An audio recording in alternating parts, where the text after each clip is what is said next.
Right. And that actually brings up a really good point. So you've been in the military for 11 years. You're locked away in, a skiff or these Yeah, iron it's boxes it's at an old times. skiff. Yeah. So there you go. So for those who don't know, even, we have a primary military audience. We have some secret locations or sensitive locations. Let me put it like that, where we can't take in our cell phones. We can't take in our personal electronics. We have no way to communicate with anybody besides the government computer, which is highly regulated. That sits right in front of us. So doing all of this, how in the hell have you been able to do what you've been doing, not only on the real estate side, but you got this whole community that you've developed? How are you able to do this?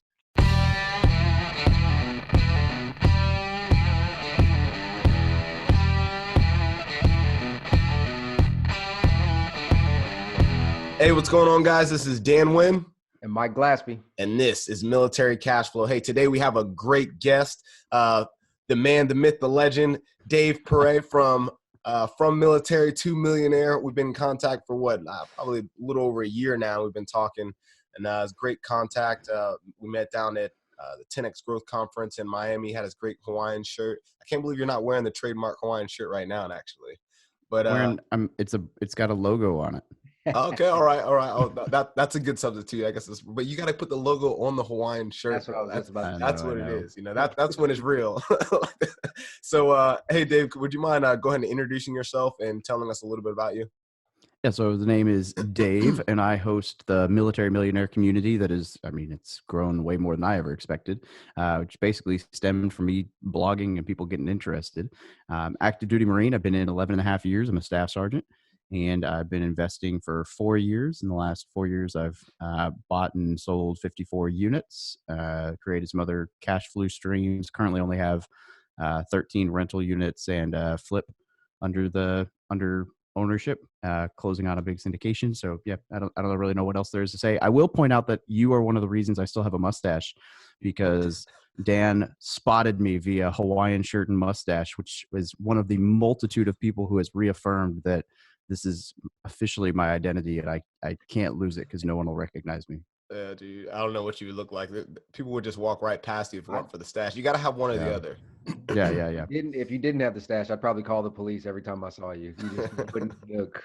Which I would like to point out is way different than most of the time when people tell me I look like a pedo or a Hitler with the mustache. So I appreciate that you would call the cops without a mustache. That makes me feel, I don't know how that makes me feel, but I'll take it.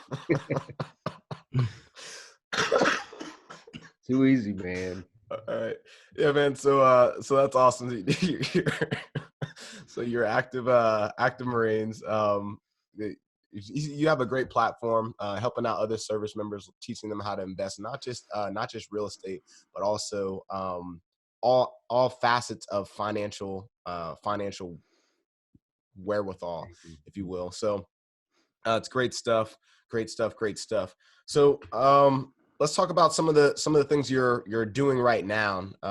Actually, sorry, let's backtrack a little bit. Let's talk about some of the deals you have done. Let's talk about that first deal, actually. And what was your mindset at? How'd you get into it?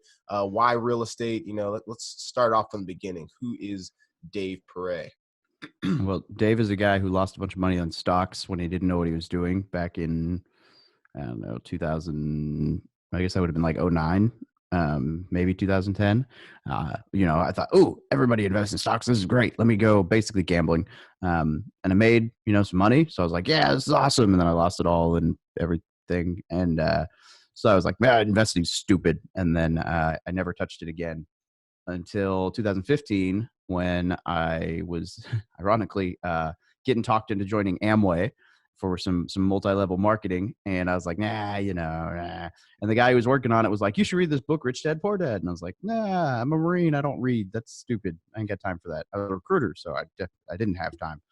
And this guy literally pulled like a disc out of his pocket, a CD, and was like, I've got it on audio and you drive a lot. Listen to it. I'll talk to you next week. And within 3 months of that, I had bought a duplex because I was like, oh my God, everything has changed. So I read that. Then I read Rental Property Investing by Brandon Turner, No and Low Money Down. Then I went and I talked to this guy I heard on the radio about VA loans as I was meeting with some random realtor. She was a realtor for one of the listings and she returned my calls. So I just used her. I never used her again because she was okay. She wasn't really anything great, but it worked, right? Like everyone says your first deal doesn't have to be your best deal. It just has to get you out the door. And so as I'm doing all this, the lender talks me out of the VA loan because he tells me you can only use it once, and I don't want to waste it on a cheap duplex. And so I used an False. FHA loan. Yeah, I know. It's a False. total mess, which is why I have like a free video series on YouTube where I'm just like, oh my God, learn this. Because between the down payment, the extra interest rate, and the PMI, private mortgage insurance, I've paid out 10 grand in the 4 years I've owned that place that I shouldn't have had to pay out. That being said, the property, I was paying $500 a month around that to live in a 2-1 apartment. And I bought this place. It was at the time, it was a 615 mortgage. Somehow over the last 4 years, it's gone down to like 585. I don't really know. I guess taxes got cheaper. I have no idea. But my rate dropped like $30 a month. But at the time it was 615, so $115 more, but I had a tenant paying $475. So I essentially went from paying $500 a month to rent an apartment to paying like less than 150 to own a duplex. And then when I moved out, it cash flowed. And I think that thing, since the day I moved out, has made me around $350 a month, which when you factor in my down payment is basically 100% cash on cash return, but not including the like $1,000 I put into like a vinyl floor section or whatever. But almost 100% cash on cash return every year I've owned it. And then it's also appreciated like 20 grand. So, not bad, not a crazy deal, but enough to realize like, this is fun. That's got to be a crazy deal. First off, because when you were investing in the stocks in the beginning, did you ever make 100% return? Maybe you did, but how often? Not by the time I sold it.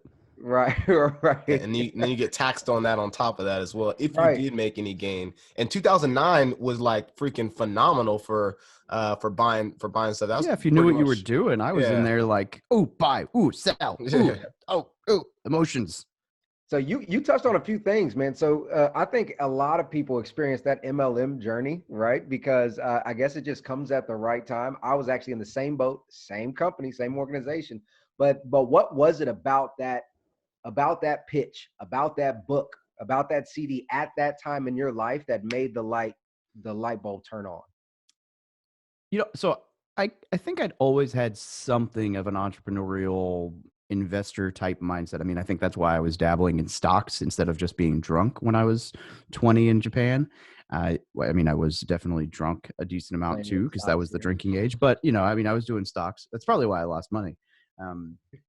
But my mom always jokes that when I was like 8, I apparently like took twigs and fishing line and rocks and like made whips and sold them on the corner of the street.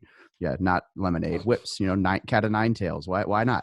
But people bought them. Not very many, but somebody, at least one person that was not related to me bought a handmade cat of nine tails from the future train wreck that is before you. I don't know whatever. Hey, and this was before internet, so I don't know where I got that idea. It's not like I was watching some terrible TV shows. I don't even think The Simpsons was around yet. I'm not going to date myself too much, but anyway, so I'd always had some kind of interest in that. I think Rich Dad Poor Dad just does a great job of taking a really boring subject and making it entertaining enough that you're like, ooh, this looks fun. And then that's what it is. Like real estate investing, sure, it's a great way to make money. But, after hosting my podcast for over a year now, I've learned that most of the guys who do really well in this could have stopped a long time ago. And it becomes a freaking hobby. They just have fun. Like there's something about the hunt per se that it's just exciting. I agree with you. I think you have to be at the right mind space at the time that you're receiving the information for it to actually be impactful or make you want to take action on it. And that's huge, because there's a lot of people that have built massive success in real estate that probably had the cash flow 20 years ago and they could have stopped, but they keep going. The last thing I wanted to ask you, or the next thing I wanted to ask you, you mentioned that you found a real estate agent just because she called you back. And then you partnered up with the lender that didn't know jack about this loan program. So what is some of the lessons that you learned, I guess, about building a team or identifying those key players in your team? Well, for one, there's this magic word that'll solve 90% of your problems, and that's referral. If you know somebody in your area that's doing it, odds are that they will help you out with finding the right person. So I mean, maybe not with a contractor or a property manager, because those are not always the easiest people to find. Now, I'll give you my property manager's info, but full disclosure, it's because she'll give me a small check on the back end to help her out. And because she has the systems and teams that it won't interfere. If you have a small property manager, you're going to find a lot of people won't hand out their info because they don't want to overwhelm and then their service declines. But and contractors are don't get me started. Well, I heard a quote the other day and it was hilarious, and I'm gonna remember that and I'm gonna get back to you. But anyway, no, I can't believe I just wasted that. It was a perfect opportunity. But contractors suck. That's not the quote, but that's essentially the meaning. Anyway, so for a realtor, at this point, if I'm going in without a referral, what I do is I just type in best realtor in X city and it pulls up on Yelp, and you scroll past all the stupid sponsored ads and there'll be all the other posts, and you can find 5 or 10 people in there with decent reviews. And I like that because, one, the reviews are generally organic and not forced. And 2, nobody's going to go in and actually leave a nice review about an agent unless they really had a good experience, because people only leave nasty reviews. So you can do that, or I think the referral thing is the best piece. But just looking for an agent who either invests themselves or understands. I mean, it's not necessary. Like my agent right now, my main one, she doesn't invest, but she totally understands, has no problem lowballing, and is all about helping me out. But the one that I use that time, a lot of agents, I've realized, when you reach out to them, they just never they never get back to you. Or in my case, they throw me on an automatic email or about properties. And I'm like, hey, did you read my freaking message? Because I don't want a property. I want to help one of my clients get in touch with you so that you can help them buy a house. And instead of calling me back, like, you just started spamming me properties about some state I've never even cared to see. So anyway, all that to say, referrals is the best way if you can get a hold of someone who understands the market. And then for a lender, if it's a good realtor, they'll have them in house. They'll have somebody they work with and they know and trust, especially if that realtor is a veteran or understands the VA loan.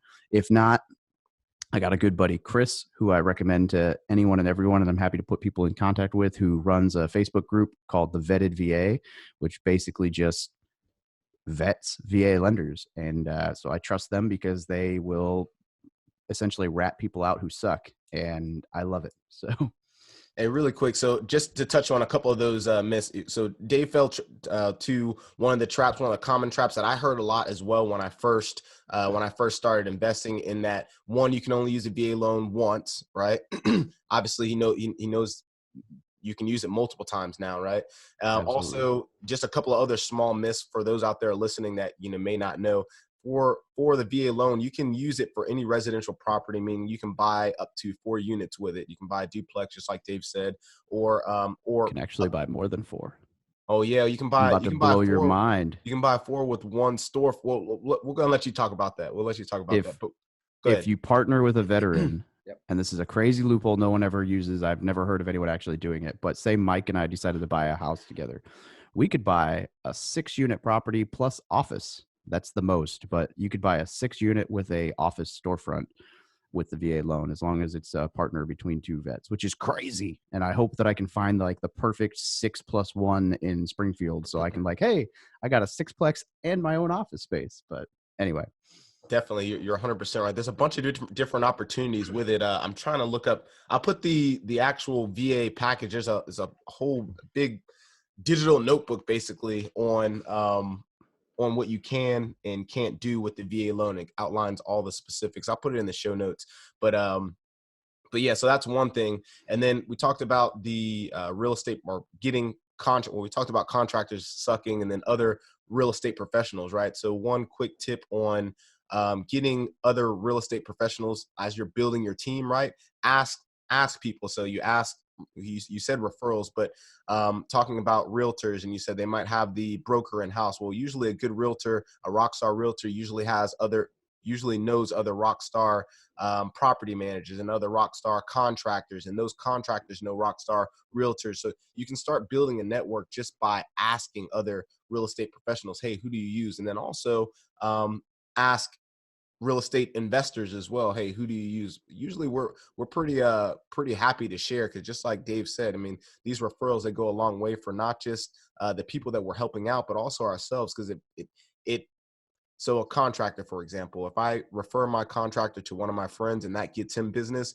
he's usually a little bit more loyal to me, right? Just because, hey, Dan knows some people with some money that's willing to do work. He's getting me business. All right. So the next time I call a contractor, yeah, sure, Dan, I can get that done for you pretty easily. And that's been my case for a while. And that's really helped, really helped out. And then the last thing, for those that are having issues with contractors or want to know, all about contractors, we did a video on that on the Cashflow page. You can we'll put that link in the show notes as well. But all about contractors and how I almost got ripped off out of like $50,000, and some of the lessons that I learned and stuff.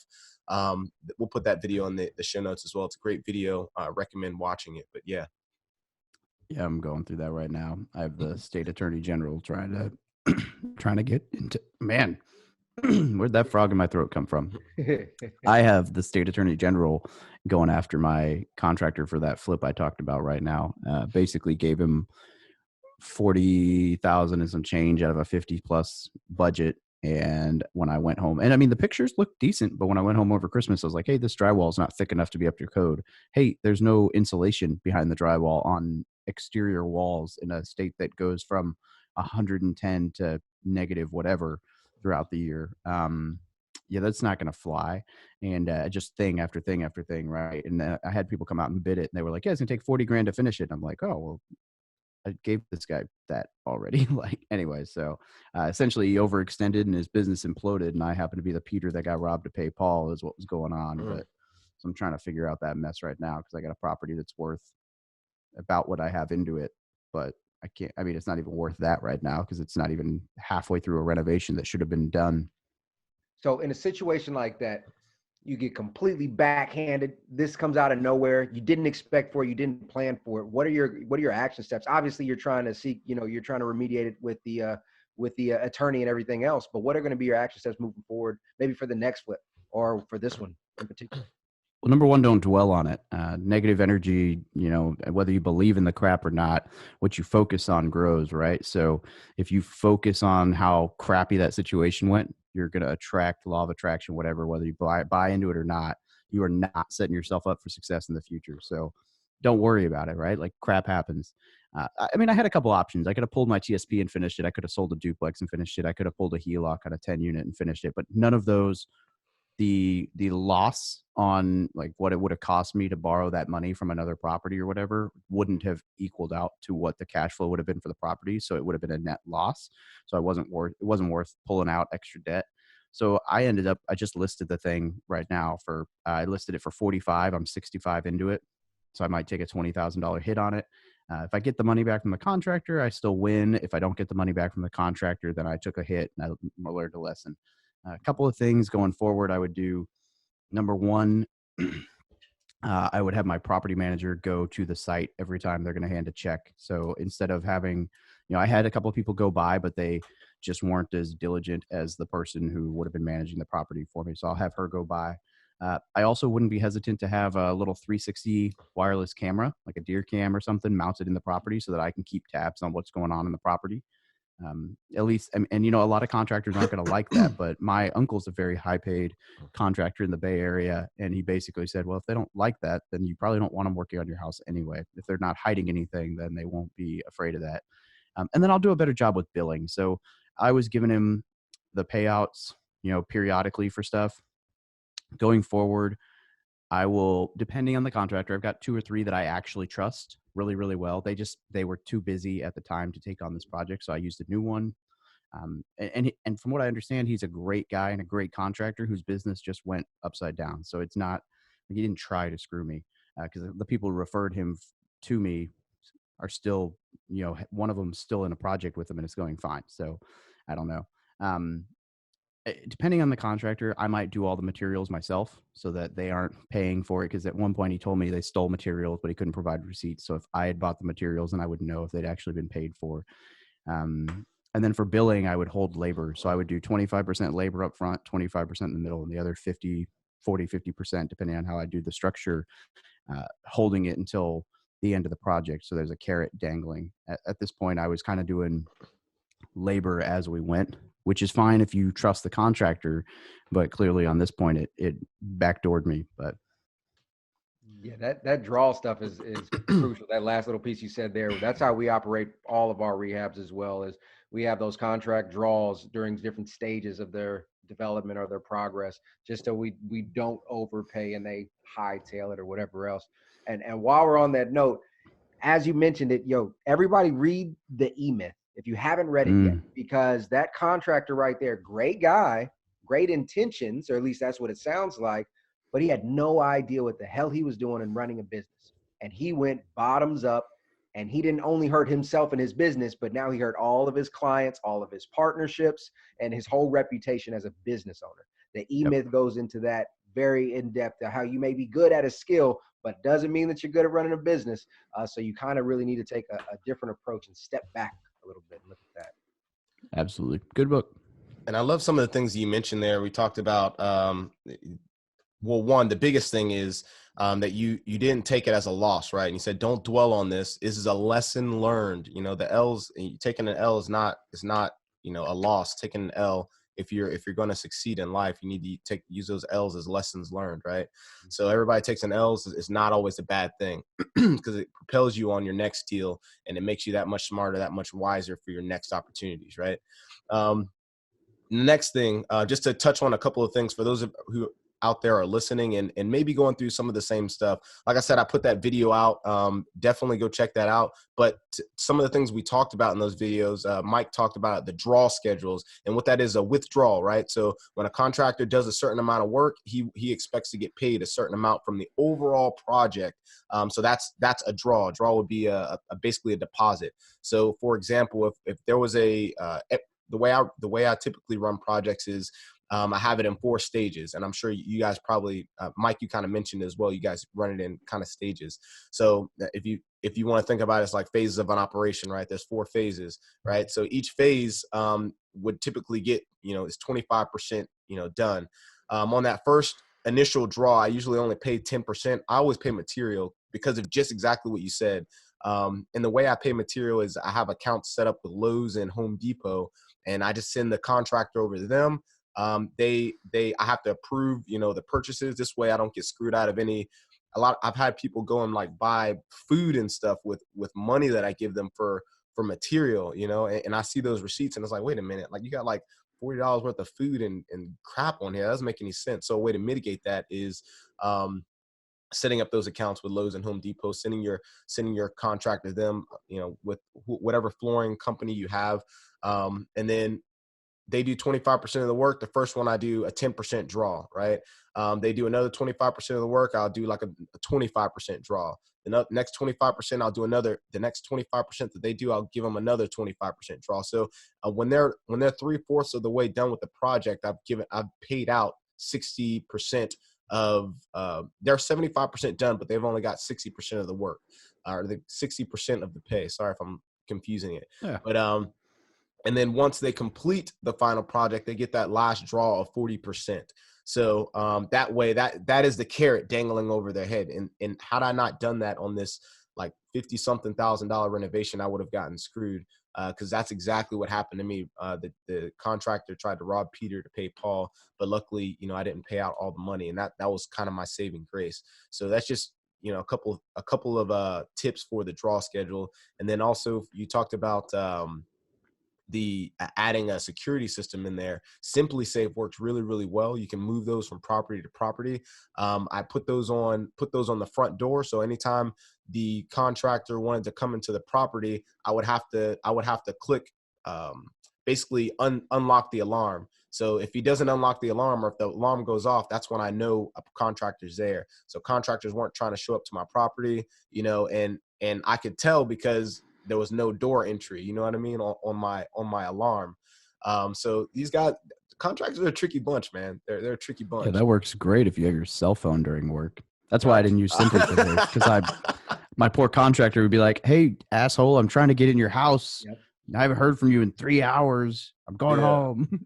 No, you're right. You forgot you said you're in a windowless, like like a windowless Mud hut. cell phoneless. Yeah, The magic true. of secret clearances. You're right. You're right. That actually brings up a really good point. So you've been in the military for 11 years. You're locked away in, a skiff or these iron boxes it's at an old times. skiff, yeah.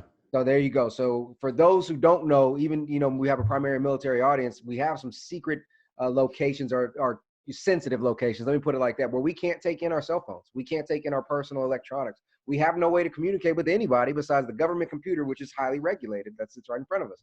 So doing all of this, how in the hell have you been able to do what you've been doing, not only on the real estate side, but you got this whole community that you've developed? How are you able to do this? Well, have you ever heard of sleeping? That probably I haven't. yeah. So, no. So I wake up my first alarm goes off at 3:55 every day, which is why I'm so butthurt that myself for not waking up last week. We were supposed to record last week. It was 5 a.m. my time, and somehow, some way, this guy decided to sleep in. And I wake up and I'm like, son of a gun. And so we're rescheduled for a week down the road. No big deal. But they're both like, oh man, if we'd realized you were in the West Coast, we wouldn't have scheduled it so early. And I'm like, well, that's the annoying part is I schedule podcasts all the time. Like I've got one on Tuesday at 5. I've got one on Wednesday at 4:30. And then Tuesday I have the 5 and a 1900 and a 4:30 the next morning. So yeah, I wake up. So between 4 and 4:30, I journal. I talk to people, my wife or whatever. And then from 5 to 6:30 every day, I'm working on whether it's editing videos or whatever. And then depending on when I get home, 18, 1900 until 9 or 21, 2200, 2300, working away on whatever I can work away on. And then realistically, what it is my Saturday and Sunday are essentially just catch up. So I basically slowly fall behind all week and then try to catch everything up on the weekends. Now, luckily, I've started to make enough, not much, but a little bit of income through YouTube. So I have an editor now, so that saves some time. I have a podcast editor now. So that saves some time. But of course, as soon as you save that time, you fill it with, I can do another video now, which is how I've slowly built out more content and stayed in bootstrap mode. I think I'm finally at a point where I'm not in the red trying to fund all my hobbies, quote unquote, with this community. But yeah, it's funny. Last week I posted a job interview or job application a job posting for virtual assistant for basically I want a bookkeeper because I'm starting to get to where, okay, there's enough random expenses and streams of income that I need to have somebody present all this to me in a nice, pretty spot where I could say, where's the hole in the boat rather than try to sort through it all. It just takes time. But I also want an admin assistant. I really need someone to help me out with email, with, some of the automated posts that I do on Facebook and stuff that I forget about when I'm busy. Some of the scheduling for stuff, transcribing podcasts and all that stuff that I just hate. I've never transcribed my podcast because it's just a huge waste of time and I'm not going to pay someone, $40-$50 on top of my editing. But if I can pay someone, anyway, so I post this job application and I got 170 plus applicants in like 2 days. So now I'm like, well, crap, I need a virtual assistant to sort through all these virtual assistants because I don't have time to go. So that's my goal today, is to sit my ass at the computer and read through an exorbitant amount of applications and hopefully find a few that are decent and go from there. Hey man, that is phenomenal. That is absolutely phenomenal. I love everything. Well, first off, I want to commend you. I meant to do that at the very beginning, just because of the amount of value that you're bringing to the military community. I really, really appreciate that. We really appreciate that. Obviously, we're doing the same thing. So real recognizes real. I'll take it. So we really appreciate that. As far as getting the virtual assistants and doing the job application, we've been kind of going through the same thing. We have a couple people that are doing our videos as well. And that's just one of those things, you talk about managing your time and how you're able to do all of this. You're talking about your military, you're active duty military, you're sitting in a freaking skiff. You can't do absolutely anything between, essentially, it seems like 9 to 5. Sunrise, sunset, that song? Sunrise, sunset. It's basically my job. Exactly. So there's other listeners out there that are in the military that's trying to figure that out. And I get asked that question all the time. And you outlined it perfectly, your actual schedule. You're utilizing the time to its maximum, like to its maximum efficiency, as much as you can. It's absolutely perfect. But then also, even if you do that, there's just not enough time in the day. There's not enough hours in the day for you to get everything done. So you have to delegate, right? You have to go and hire out. At some point, you have to hire out to expand, and you have to delegate to expand using that military team, kind of what we learned in the military, right? Which is great. So I really commend you for being able to do that, and recognizing that you're at that point right now where, all right, I need to start getting some more people on. You have a great community, which makes sense that you have 170 job applicants. You know what I mean? So that's great. That's awesome. It sounds to me like you're leveraging out your weaknesses and you're leading your business with revenue. Small, simple business steps, man. That's awesome though. But it's literally every approach to it. You started this what meant to be a hobby, and now it's grown so quickly, right? Very, very big presence now. And you're starting to trickle in some income. And now you're like, all right, let's lead with revenue. I got some money coming in. Now let's use this to offset and continue to grow. Because ultimately, I think you started this, and correct me if I'm wrong, but the intent was really to help veterans, right? It was meant to educate, not to become a Shoot, billionaire. it didn't even start as that.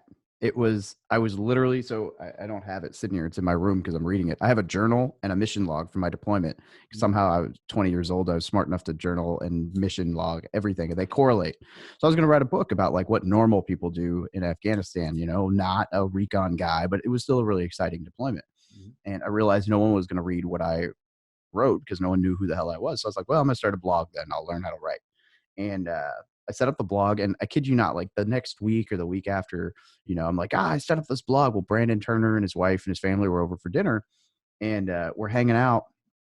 And I'm like so excited about this idea. And I'm like, yeah, and he's like, well, I was like, but I don't really know what to write about. He's like, why don't you just document what you're learning through real estate? Like, yeah, I could write about that. And so it literally just started as me trying to find a way to write in hopes that eventually somebody would listen to me if I wrote a book about what I did in Afghanistan.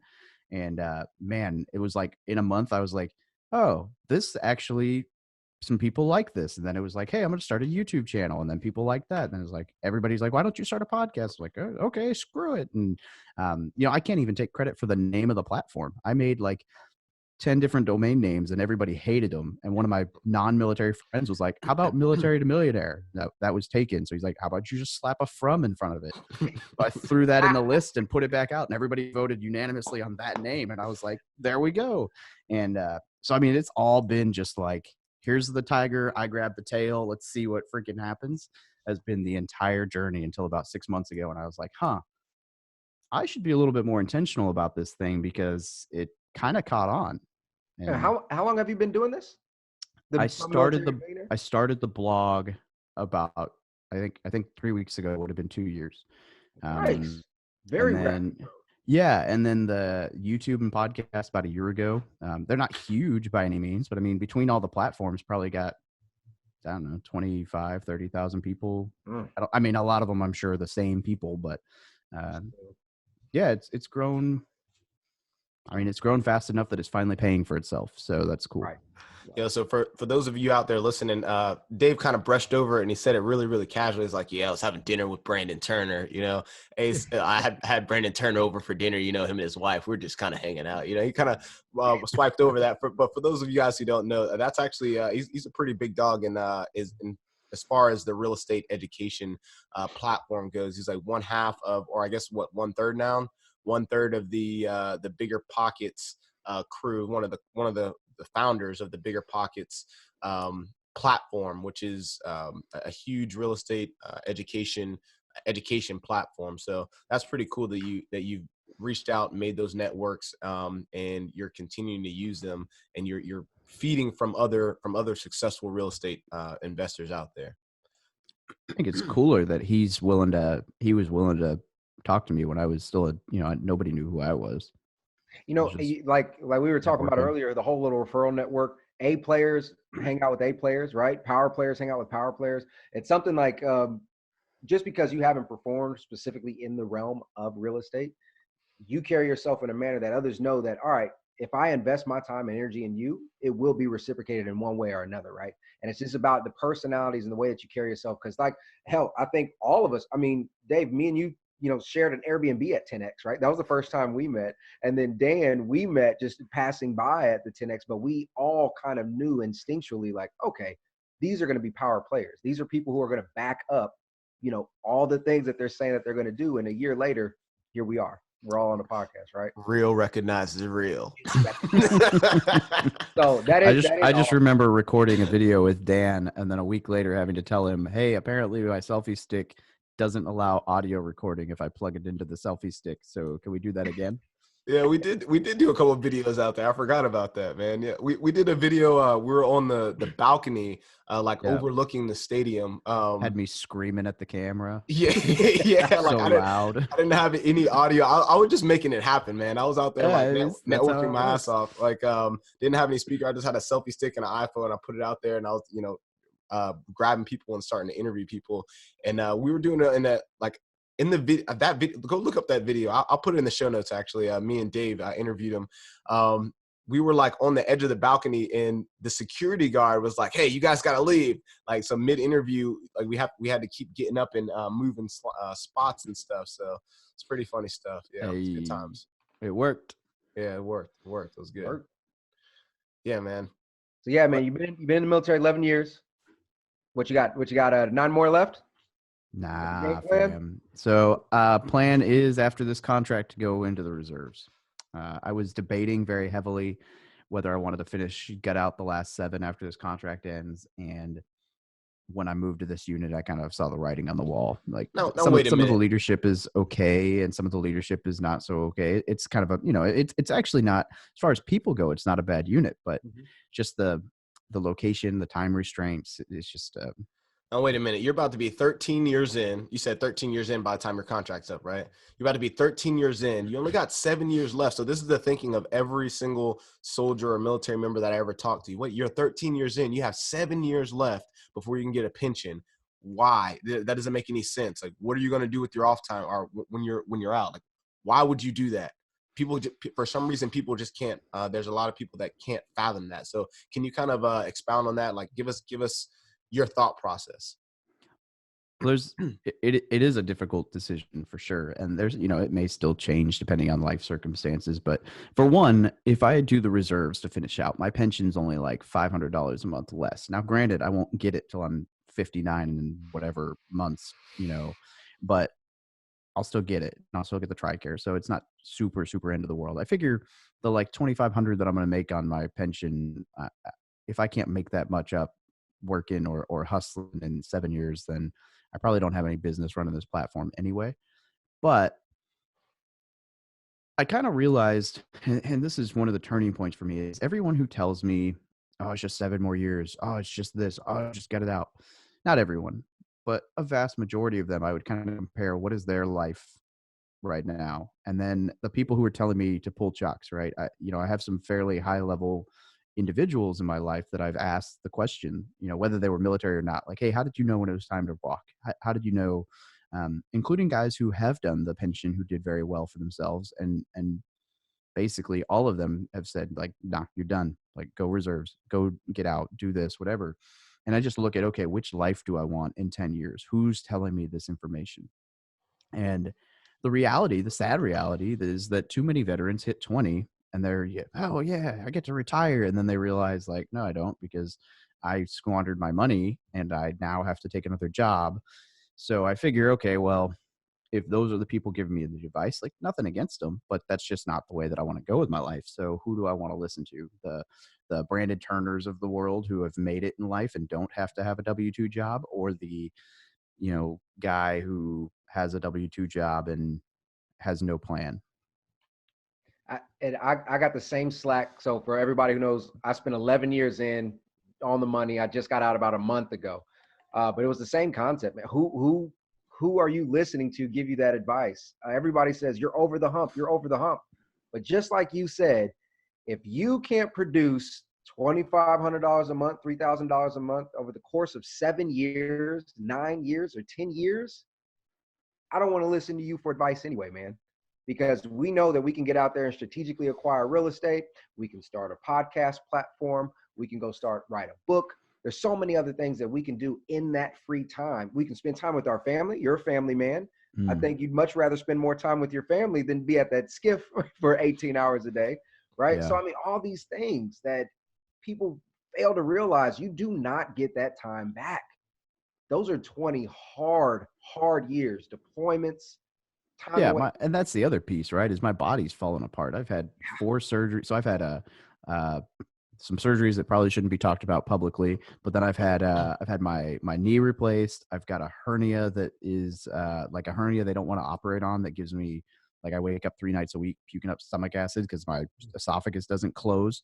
I've got, all kinds of, I got a hearing aid and I'm not even 30 yet. Like, so it's kind of like, okay, at some point, right?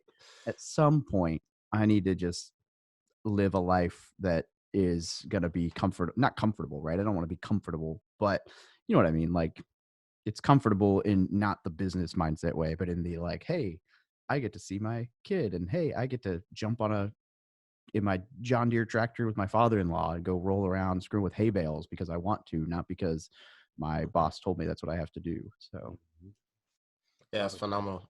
That's I want to phenomenal. control my time. That's it. I love it. I love it. Love it. Love it. Yeah, man. That's I've been having that conversation lately as well, trying to figure out, hey, what's my next move. For the most part, I'm like I'm coming up on 8 years, so I'm kind of having those same questions, those same feelings, and it's crazy because it's really, had it not been for real estate, or really had it not been for just passive income in general, right, and understanding passive income, I think that I wouldn't be having these thoughts, right? Like these questions, like, well, man, I see what passive income can provide. I see what real estate can provide, the type of lifestyle, and really, more importantly, the type of freedom, the type of autonomy over my life that that this can provide. So you kind of start weighing those options, like what really means more to me here. Does doing 20 years and then retiring for a pension, is that what it is? Is that basically $5,000-$6,000 a month? Is that what it is? Or Yeah, maybe for some of us, it won't be yeah, that much for me. I mean, well, yeah, I guess so. Office investment. Listen, now, You come cut on that now. in half, maybe. Listen, yeah, Maybe yeah, after disability, I might get some of that. yeah. All right, well, either way, If it's not cash. Yeah, like yeah, that's something to really consider yeah. too, man. Because like, I mean, the pay scale is so drastically different between an officer and enlisted. I mean, you can do the same amount of time in service, but at that 20-year mark, obviously depending on how well you perform and how well you progress, but yeah, it's vastly different too. So that's something else to consider. Which Correct. people would look at that in the wrong mindset as like, oh man, I'm getting screwed because I didn't go to OCS. My pension's gonna suck. But I'm looking at it as my pension's a hell of a lot easier to replace than yours is. That's very, very true. That's actually really good. I never even thought about that. That's very, Yeah. very, very true. So yeah, so those are some of the things that that me and the wife talk about as well. So what our next moves are. So I really I love hearing other people's thoughts on that subject, especially other service members that are investing in real estate, or that just have other passive investments in general. So it's really cool that that you have that thought and you're thinking that. So all right. So if you had one piece of advice, if there was one thing that you could tell someone that's just starting off in investing, what would that one piece of advice be? Well, it's a threefold. It's learn, network, take action. That's the framework for everything you need to know. If you learn everything you can, right? Get educated, get your finances straight, whatever. So cut your expenses and get your personal budget, get your foundation, and then just network with people who are doing it. And then through networking and whatever, take action. If you never pull the trigger, you're never going to amount to anything with it. Big time. That's excellent. That key word. What's the key thing in there? The number one thing in those in that trifecta. Get your freaking financial foundation straight. If you have a financial, like a foundation, then you can afford to take risks. If I take a $40,000 hit on this property, the worst case scenario with that is I lost 40 grand and I move on. But if I had taken a $40,000 hit on a property when I was 20 investing in stocks, I would never have touched real estate again. And I don't know what I would have done trying to pay it off for the next 3 years, 4 years, 10 years. So get your finances in order. I love that, man. There's people don't realize that everybody says, "Oh, I need to save money. Let me get another coupon so I can really squeeze out the every dollar, every penny." But ultimately, the wealthy do not think in that manner. The wealthy think, "How can I make more money? How can I hedge risks? But how can I take risks to ultimately increase my ROI?" And if you're not constantly thinking that way, and you're constantly in the conservation mode, you will never scale. You will Yeah, never. and if you're a young service member listening to this, like at 22 years old, if you lose everything, re-enlist and you're good. Like, You're who done. cares? You're totally fine. Like, your food's covered, your barracks is covered, your housing's covered, your taxes are covered, your medical's covered, your dental's covered. Like, you cannot fail in the grand scheme of things, provided you don't go DUI or murder someone. Whereas, like, when you get to be 45, you could probably still take the same risk, but you've really got to worry about the downside. Whereas at that young age, like, don't get analysis paralysis. Don't be afraid to jump. That's key, man. That is key. That's phenomenal. Excellent information. All right. So Dave, how can our listeners reach you? How can we find out more about you and From Military to Millionaire? First off, when's this going to air? It'll likely air, 2-3 weeks, maybe. Yeah. 3 weeks. Okay, cool. Well, then I'm going to go ahead and say this. Hey, May 29th and 30th in St. Louis, Veterans Live is going to be going down. We're going to have a venue for over 600 veterans. It's going to be all military speakers. It's going to be real estate investing, and it's going to be big. So be on the lookout for that. But as far as people who can get a hold of me, from militarytomillionaire.com, I got a podcast. I got everything else. We got a mastermind group. We're just here to help. So if you go to Google at this point and type in Military Millionaire, I will pop up eventually with any platform. I'm on every social media, as well as YouTube, podcast, whatever. So happy to help you guys in any way I can. Excellent. Excellent. So just really touch bases again on that Military Live. Where's that going to be at? You said March when? May 29th and 30th Okay. at the Hyatt right by the Arch in St. Louis.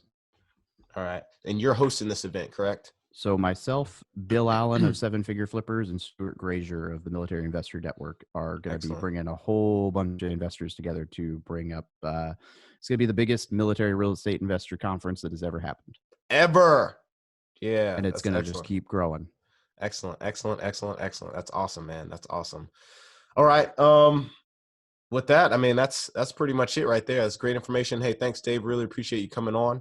For those who are listening on podcast or watching on YouTube, please hit that subscribe button, hit the share, the like. We're trying to educate as much as possible, give out this free content. If you like what you're hearing, please share it with others. We really appreciate that. Other than that, this is Dan Wynn And Mike Glaspie signing off.